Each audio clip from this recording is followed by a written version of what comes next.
Well, the Coat Chrome at the Frog, we're moving right along with these Sherlock reviews. Today's video is going to be about the adventure of Charles Augustus Milverton, who is a evil blackmailer. So this is the seventh story in the return of Sherlock Holmes. Now, this story serves as the inspiration for one of my favorite episodes of Sherlock, just because of how nasty the guy who portrayed him in Sherlock was. So in this story, Holmes is hired by this upper class lady for these letters that Milverton wants, and if this lady doesn't get the letters, then he'll release some compromising details that would lead to the end of her proposal or engagement. Well, Milverton has the letters, but he wants 7,000 or else he'd release them to the public.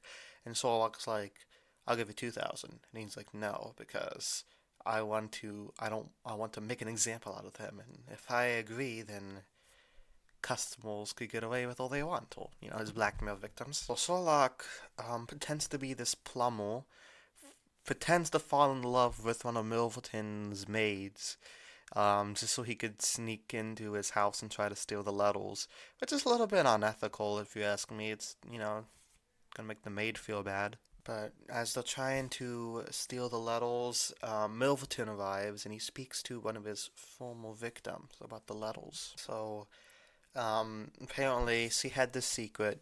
Milverton exposed the secret, and her husband died. I don't really know what happened, but it sounds like a story for another day. So she's mad at him for that, and she says, "Fuck my reputation. I'm gonna kill you, bitch." Shoots him, stamps on his face like a hashtag girl boss. I can't believe I said that. And all of Milverton's blackmail papers is seen, and Holmes just chucks it into the fireplace.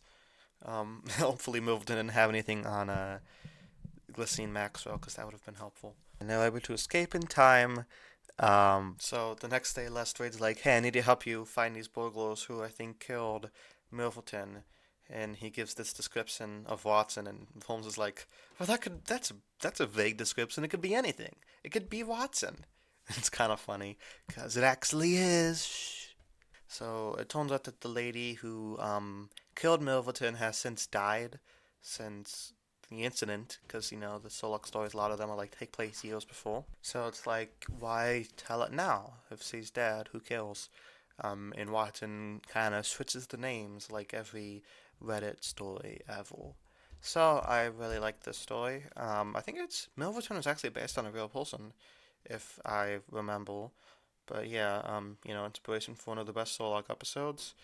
So that episode ended a little bit differently. Not gonna spoil it. But yeah, probably one of my favorite Sherlock stories so far. Let me know down in the comments what you thought of it.